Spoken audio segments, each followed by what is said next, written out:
After knowing all the possible effects via the adrenergic receptors of the catecholamines, today I will be throwing some light on the possible mechanisms and routes via which the catecholamines works. I mean to say, we are going in some details of the mechanism of action.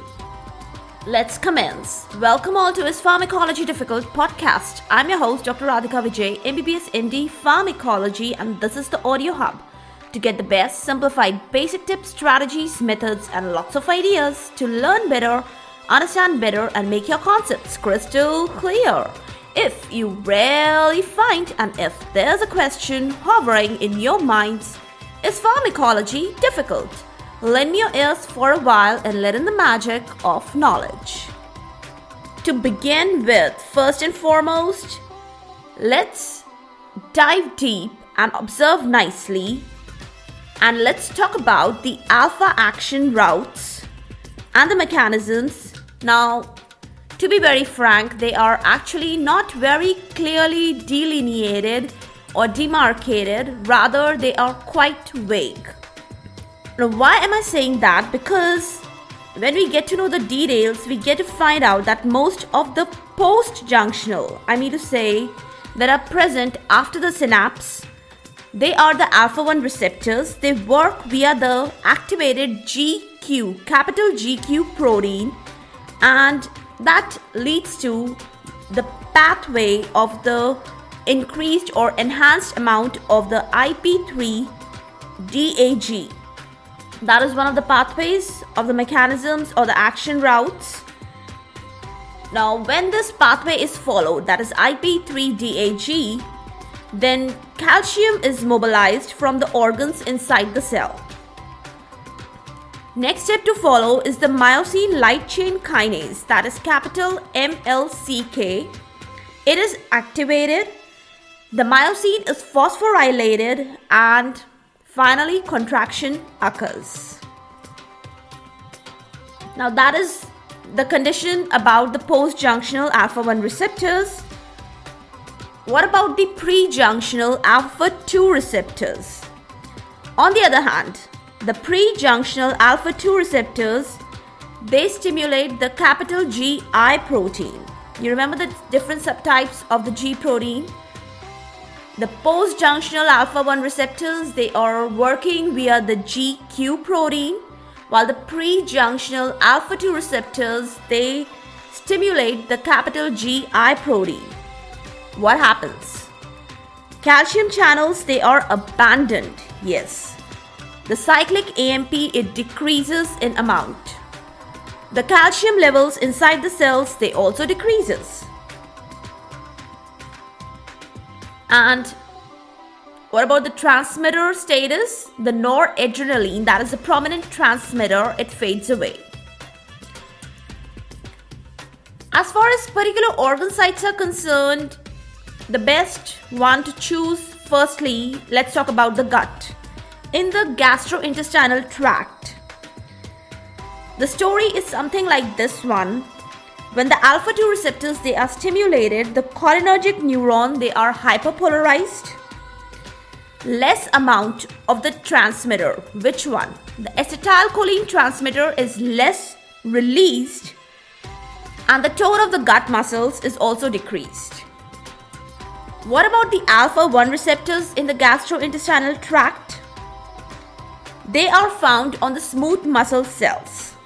When these alpha-1 receptors in the gastrointestinal tract smooth muscles, they are stimulated, there is more of potassium efflux, that is moving out, and finally there is relaxation of the smooth muscles.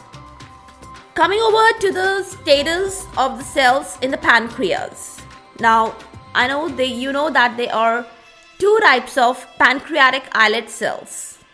We have alpha pancreatic islet cells, and also we have beta pancreatic islet cells. Now, I'll give you a quick tip to remember. When we talk about the beta cells of the pancreas, the receptors found are the alpha-2 receptors. See, we never find the beta receptors on the beta cells of the pancreas.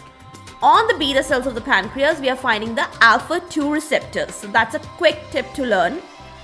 I'll be talking about the alpha cells also later on.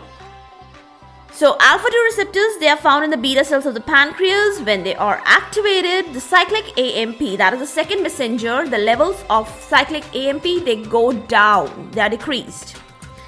And what is the result? The insulin release, it is arrested, it is decreased. There is less of insulin releasing. That's a general overview of the alpha receptors. Now, as far as the custom goes, it's very nice to go through the variety of the routes and the mechanisms adopted by the beta receptors. Let's cover them in bullet points, another custom. Firstly, I will be elaborating on the G protein coupled receptor dependent actions. You understand? Dependent means whatever the actions they are taking place to the G protein coupled receptors. First one, generally when the G protein coupled receptors they are involved, then cyclic AMP is the second messenger. The adenylyl cyclase, which is bound to the membrane, that is activated via the capital GS protein. Now we have talked about capital GQ protein, we have talked about capital GI protein, and now we are talking about the capital GS protein.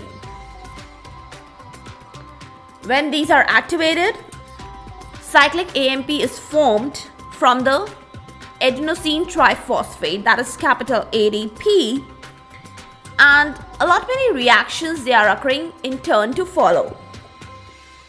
Let's talk about the variety of actions. As far as the liver and the muscles they are concerned, glycogenolysis occurs there, both in the liver and the muscle. Then neoglucogenesis occurs only in the liver, and both of these processes they lead to states of hyperglycemia and hyperlactidemia. What about the potassium status? The status of potassium is such that initial release occurs, and that is leading to hyperkalemia. And then later on there's a long-lasting hypokalemia, and that is a result of the potassium uptake both in the muscle and the liver. So that is about all that is occurring in the muscles and the liver. Let's jump over to the other organ or the site.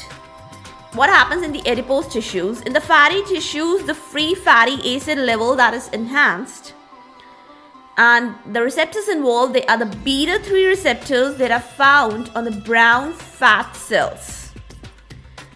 Now, their responses, they are exhibited in the form of increased production of both oxygen, and there is also increased heat production. As far as the smooth muscles in the gastrointestinal tract and the respiratory tract they are concerned, both they are relaxed. Okay, there's no contraction, there's only relaxation. Now, again we are jumping over to the pancreas. I've given you a slight hint about the tip to learn the cells that are found in the pancreatic alpha cells and the pancreatic beta cells. We have talked about the pancreatic beta cells where we had the alpha receptors. Now, let's talk about the other one. In the pancreas, the alpha cells. I'm talking about the pancreatic islet alpha cells. What receptors are found here? The beta 2 receptors, they are found here, they are activated. Now you got the tip now? On the pancreatic beta cells, alpha receptors are found, while on the pancreatic alpha cells, beta receptors are found. So they are all opposite. So when the beta 2 receptors on the pancreatic alpha cells, they are activated, there is more secretion of glucagon and more insulin secretion occurs. So insulin secretion is enhanced. Jumping over to the next organ, that is the heart. In the cardiac muscle, there is phosphorylation of both troponin and phospholambin. The troponin phosphorylation, it enhances the contraction of the cardiac muscles due to the interaction of the calcium with muscle fibers. And what happens on the other hand, when there is phosphorylation of the phospholambin, it leads to more activated role of sarcoplasmic reticulum. It sequesters more of calcium and there is more cardiac muscle relaxation. So both the actions, they are opposite. The troponin phosphorylation that enhances the contraction of the cardiac muscles, while the phospholambin phosphorylation leads to cardiac muscle relaxation. Now, more calcium influx occurs as a consequence of activated capital GS protein that interacts with the cyclic AMP second messenger, and all in all, the force of contraction of the heart muscles is increased. Now is the time to discuss the beta receptor actions independent of the G protein. Till now, I was talking about the G protein coupled receptor dependent actions. So, now let's talk about the independent actions. Now, what are the different routes involved? There is signaling via the beta receptors. There are some biased beta receptor agonists. First of all, you need to understand the difference between the dependent and the independent pathways. In the normal course, when the G protein coupled receptor dependent actions they occur, then if the beta receptors they are consistently stimulated, then there is a sort of toxicity occurs and congestive heart failure situation is seen. Now that is due to the consequence of increased workload, and that is a direct effect. Direct means dependent effect due to the G protein coupled receptor involvement. On the other hand, if there is no involvement of the G protein coupled receptors, we are talking about the independent pathway. In such cases, when the beta receptors they are stimulated, there is interaction with the beta arrestin. What is beta arrestin? It's a protein found inside the cells, and there is a complex or a duet of beta receptor and the beta arrestin that is formed. And when such complex or the duet of beta receptor and beta arrestin is formed, there is no stimulation of the capital GS protein and no further actions are seen. That is, no CHF is settled or ensued. So this is a signaling pathway of the beta 1 receptors, and you can make out the difference. It has a cardioprotective role. So this is an independent pathway of the G protein coupled receptors, and since it has a cardioprotective effect, so researchers in trials, they all are focused on following this independent pathway because it's more beneficial for the heart. So the novel and the new concept of the biased beta receptor agonist, what is that? Let's talk about this novel or the neo concept of the biased beta receptor agonist. The latest researches and the trials, they are based to enhance the production of agonist compounds which act via the beta arrestin pathway, and there is no involvement of the G protein coupled receptors. And I told you, I have explained you why, so that there is more cardioprotection in this whole pathway. Because on the direct hand, there is a lot of risk of the settling and production of progression of the CHF, that is congestive heart failure. That was quite interesting discussion about these biased beta receptor agonists, the variety of routes, mechanisms of alpha receptors, which were actually more in research since they are not very clear cut, they are quite vague, and a variety of beta receptor pathways, mechanisms, which were really very interesting. I hope you liked this episode as much as I liked talking about it. Till the next one, stay tuned. For all the updates and latest episodes of my podcast, stay tuned to www.ispharmacologydifficult.com, where you can also sign up for a free monthly e-newsletter of mine. It actually contains a lot of updates about medical sciences, drug information updates, and my podcast updates also. You can follow me on different social media handles like Twitter, Insta, Facebook, and LinkedIn. They all are with the same name as Pharmacology Difficult. If you are listening for the first time, do subscribe and follow whatever platform you are consuming this episode. Stay tuned. Do rate and review on iTunes, Apple Podcast. Stay safe, stay happy, stay enlightened.